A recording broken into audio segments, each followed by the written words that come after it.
தமிழ்கூறும் நல் உலகிற்கும் ஆன்மீக ஜோதிட நல் உள்ளங்களுக்கும் நமது ராகு வாழ்க அஸ்ட்ரோ டிவி யூடியூப் சேனல் நேயர்கள் அனைவருக்கும் உங்கள் அன்புக்குரிய ஜோதிட நூலாசிரியர் ராகு வாழ்க ரமேஷ்குமாரின் இனிய வந்தனம்.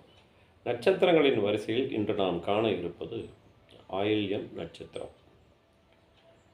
காலபுருஷ தத்துவ ரீதியில் 4வது ராசியாகிய கடக ராசியில் 3வது நட்சத்திரமாக, நட்சத்திரங்களின் வரிசையில் 9வது நட்சத்திரமாக இருக்கக்கூடிய நட்சத்திரம் ஆயில்யம். ஆயில்யம் நட்சத்திரம் கற்பனை வளம் உடையவர்கள். இதிகாச சிறப்பு உண்டு. அதாவது ராமாயணத்தில் ராமனுக்கு பிரியப்பட்ட சகோதரர்களில் ஒருவராகிய லட்சுமணன், சத்ருக்னன் இவர்கள் ஆயில்யம் நட்சத்திரத்தில் பிறந்தவர்கள்.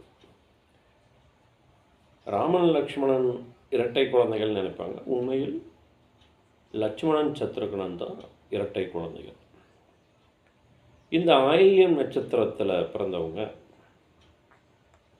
நுட்பமாக பேசக்கூடிய திறமை உண்டு. அதாவது பேச்சாளராக இருந்தால் டீகோட் பண்ணி ரொம்ப நுட்பமாக பேசுவாங்க.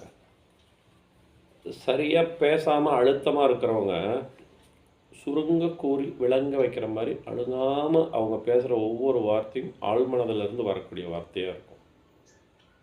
எதிரிகளை நேசிக்கும் பண்பு இவர்களிடம் உண்டு. எதிரியாகவே இருந்தாலும் அவங்கக்கிட்ட இருக்கிற நல்ல விஷயத்தை ரசிக்கக்கூடிய, பாராட்டக்கூடிய உன்னத குணம் ஆயில்யம் நட்சத்திரக்காரங்களுக்கு உண்டு. கற்பனை வளம் உண்டு. தேவையில்லாமல் கவலைகளை மனதில் போட்டுக்கொண்டு கஷ்டப்படக்கூடியவர்களாக இந்த ஆயில்யம் நட்சத்திரக்காரர்கள் இருப்பாங்க. அவ்வப்போது வனாந்திர பிரதேசங்களில் அடையக்கூடிய தன்மை உண்டு. சாதாரண மனிதன் சோத்துக்கே இல்லாத சாப்பிட்ற மாதிரி கம்மியாக தான் சாப்பிடுவாங்க. ரொம்ப வயிறு முட்டை நிறைய அப்படிலாம் சாப்பிட மாட்டாங்க. பெற்றோர்கள் மீது மதிப்பு மரியாதை உடையவர். கடவுள் பக்தி உண்டு. நகைச்சுவை அப்படிங்கிற பேரில் பார்த்தீங்கன்னா எல்லாரையுமே கிண்டல் கேலி பண்ணுவாங்க. ஒரு உன்னத குணம் சொன்னோம். எதிரியாக இருந்தாலும் அவர்களை மதிக்கக்கூடிய குணம் உண்டு. நகைச்சுவை என்ற பேரில் யாராக இருந்தாலும் அவர்களை கிண்டல் கேலி செய்யும் குணமும் இந்த ஆயில்ய நட்சத்திரக்காரர்களுக்கு உண்டு. வாழ்க்கையில் என்னெல்லாம் நல்லது இருக்குதோ அதெல்லாம் அனுபவிச்சு பார்க்கணும் அப்படின்னு ஆசைப்படக்கூடியவங்க.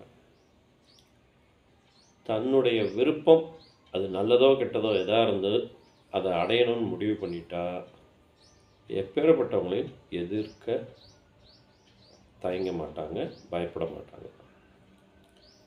நல்ல தோற்றம் இருக்கும். குறிப்பாக கண்கள், புருவம் எடுப்பாக இருக்கும். அதிக இடைவெளியோடு இருக்கும். அது லக்னத்துக்கு 2, 12ஆம் இடமும் சுபர் வீடுகளாக இருந்தால், குறிப்பாக ஒருத்தர் மிதுன லக்னம், கடகராசி, ஆயில்ய நட்சத்திரத்தில் பிறந்திருந்தாங்கன்னா வசீகரிக்கும் கண்கள் உடையவர்களாக இருப்பாங்க. மேக்னட்டிக் ஐ ஃபோர்ஸ் அப்படின்னு சொல்லுவாங்க. காந்த கண்கள்னு சொல்லுவாங்க. அப்படி ஆயில்யம் நட்சத்திரம் புன்னை மரம் விருட்சம். புன்னை மரங்கள் தலவிருட்சமாக இருக்கக்கூடிய கோவிலுக்கு சென்று வழிபடுவது சிறப்பு. ஆயில்யம் நட்சத்திரம் உங்களுடைய ஜென்ம நட்சத்திரம் வரக்கூடிய நாளில் சென்னையில் புன்னைவனநாதர், தஞ்சை அருகே புன்னைநல்லூர் மாரியம்மன், இது போன்ற தலங்களுக்கு சென்று உங்கள் பெயருக்கு அர்ச்சனை செய்து வழிபடுவது சிறப்பு. ஆயில்யம் நட்சத்திரம் அப்படின்னா எல்லாருக்கும் ஒரே மாதிரி இருக்குமா அப்படின்னு பார்த்தீங்கன்னா ஒவ்வொரு நட்சத்திரத்திற்கும் 4 பாதங்கள் உண்டு. அந்த வகையில் ஆயில்யம் நட்சத்திரம் முதல் பாதத்தில் பிறந்தவர்களுக்கு தன பொருளாதார பலம் உண்டு. பெண் போன்ற நளினம் ஒரு சிலருக்கு இருக்கும். அறிவாற்றல் உண்டு. மகிழ்ச்சியாக வாழ வேண்டும் என்ற எண்ணம் உடையவர்கள். நன்மை தரக்கூடிய தொழில்கள் செய்யக்கூடிய அமைப்பாற்றல் உண்டு. அதுவும் கன்னி லக்னம், துலாம் லக்னமாக பிறந்து கடகராசி ஆயில்யம் நட்சத்திரத்தில் பிறந்தவராக இருந்தால் பல வகை தொழில்களை ஆதாயத்துடன் செய்யக்கூடிய அமைப்பாற்றல் உண்டு. அடுத்தது ஆயில்யம் நட்சத்திரம் 2ஆம் பாதம். பிறருக்கு கட்டுப்பட்டு நடக்கக்கூடிய தன்மை உண்டு. ஏனென்றால் ஆயில்யம் 2 என்றால் நவாம்ச ரீதியில் மகரத்தில் சந்திரன் அமர்வார், சனி பகவானின் வீடு. கடகத்தையும் பார்வை செய்வார். நல்ல தோற்றப்பொழிவு உண்டு. மனதில் தேவையில்லாத குழப்பங்களை ஏற்படுத்தி கொள்ளும் தன்மை உண்டு. ஆயில்யம் நட்சத்திரத்தில் இருக்கக்கூடிய சந்திரனை சனி ராகு கேது சம்பந்தப்பட்டால் மனதில் எப்போதும் குறைபாடு இருக்கும். குரு பார்வை செய்தால் ஒழுக்கமான நெறிகளை கடைபிடிக்கக்கூடிய உன்னதமானவராக ஜாதகர் விளங்குவார். அதாவது கடகத்தில் இருக்கும் சந்திரன் ஆயில்யம் நட்சத்திரம் 2ஆம் பாதத்தில் இருந்து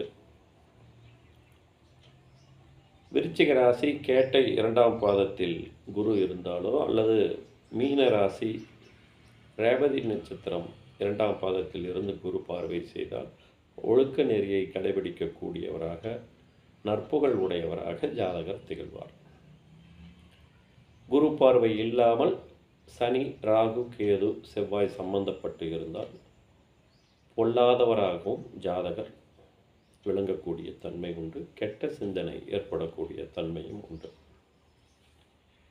ஆயில்யம் நட்சத்திரம் 3ஆம் பாதம். நவாம்சத்தில் சந்திரன் கும்பத்தில் இருப்பார். கபட நெஞ்சம் உடையவர், கோபக்காரர், கொஞ்சம் சோம்பேறித்தனம் இருக்கும். வாழ்க்கை துணையை சிரமப்படுத்துவார். ஆனாலும் அறிவாற்றல் உடையவராக இருப்பார். சோம்பேறித்தனம் உடையவராக இருப்பார். ஆய்வு மனப்பான்மை உடையவராக இருப்பார்.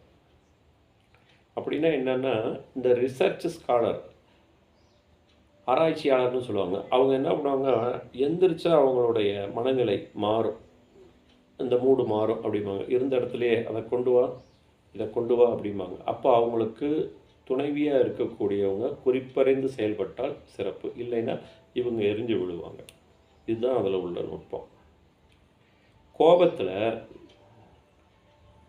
எப்படி வேணாலும் பேசக்கூடியவங்க, அடுத்தவங்க கஷ்டப்படுவாங்க சங்கடப்படுவாங்களாம் நினைக்காம எந்த வார்த்தைகளை வேணாலும் பயன்படுத்தி திட்டுவாங்க. அதுதான் இந்த ஆயில்யம் நட்சத்திரம் 3ஆம் பாதத்தில் பிறந்ததற்கான பலன். அடுத்தது ஆயில்யம் நட்சத்திரம் 4ஆம் பாதம். இது ஒரு விதத்தில் சிறப்பு. என்ன கேட்டிங்கன்னா, சந்திரன் நவாம்சத்தில் மீனத்தில் இருப்பார். ஆடை ஆபரணம் உடையவர், சுகமாக வாழக்கூடியவர்.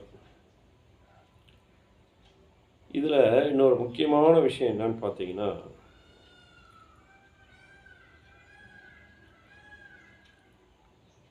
சந்திரனுடன் செவ்வாய் ராகு கேது சனி சம்பந்தப்பட்டு என்றால் சேர்க்கை பெற்றோ பார்வை செய்தோ இருந்தால் இந்த ஆயில்யம் நட்சத்திரம் 4ஆம் பாதத்தில் பிறந்தவர்கள் தனது சுயநலத்திற்காக எந்த எல்லைக்கும் செல்வார்கள். குற்ற செயல்களில் ஈடுபடுவதற்கும் தயங்க மாட்டார்கள். பேரழிவை உண்டு பண்ணக்கூடியவர்களாகவும் இருப்பார்கள். அதே போல் ஒருத்தவங்க கெட்டது செய்கிறாங்கன்னு தெரிஞ்சு கூட அவங்கக்கிட்ட பழக்கம் வச்சுக்கிட்டு இருப்பாங்க. ஆண்களாக இருந்தால் நீச பெண்களுடைய தொடர்பு உண்டு. பெண்களாக இருந்தால் நீச ஆண்களுடன் தொடர்பு இருக்கும். குரு பார்வை இருந்தால் இதற்கு விதிவிலக்கு உண்டு. எளிதில் நோய் தாக்கும் தன்மை உண்டு. அடுத்தது இந்த ஆயில்யம் நட்சத்திரத்தில் பிறந்தவங்களுக்கு மகம் அஸ்வினி நட்சத்திரக்காரங்க மூலமாக பொருளாதார அபிவிருத்தி ஏற்படுவதற்கு வாய்ப்புகள் உண்டு.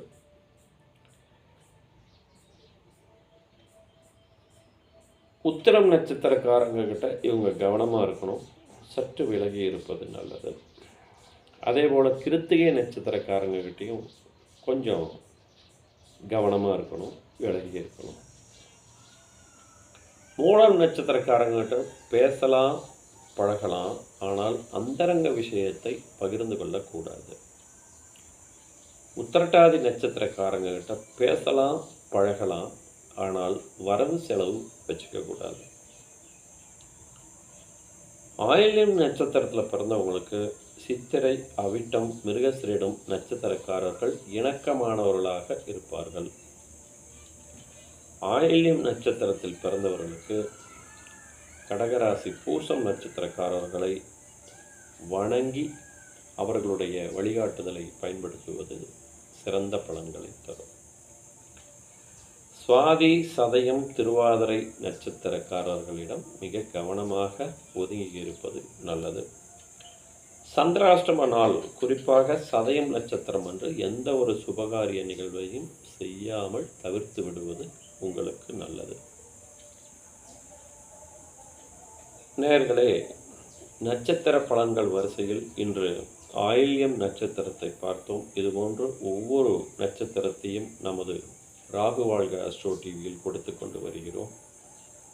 பாருங்கள், லைக் பண்ணுங்கள், கமெண்ட் பண்ணுங்கள், ஷேர் பண்ணுங்கள், மறக்காமல் சப்ஸ்கிரைப் பண்ணுங்கள். மீண்டும் நல்லதொரு பதிவில் நாம் சந்திப்போம்.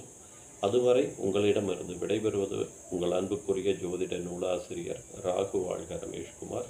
உங்கள் ஜாதகத்திற்கான வழிகாட்டுதலை பெற விரும்பும் அன்பர்கள் அடியேனின் வாட்ஸ்அப் கைபேசி எண் 96 29 15 97 17 என்ற எண்ணிற்கு உங்களுடைய சுய விவர குறிப்புகளை அனுப்பி பிறகு அழைத்து பேசி தகுந்த தட்சணை கால அவகாசத்தில் உங்களுடைய ஜாதகத்திற்கான பலன்களை பார்க்கலாம்.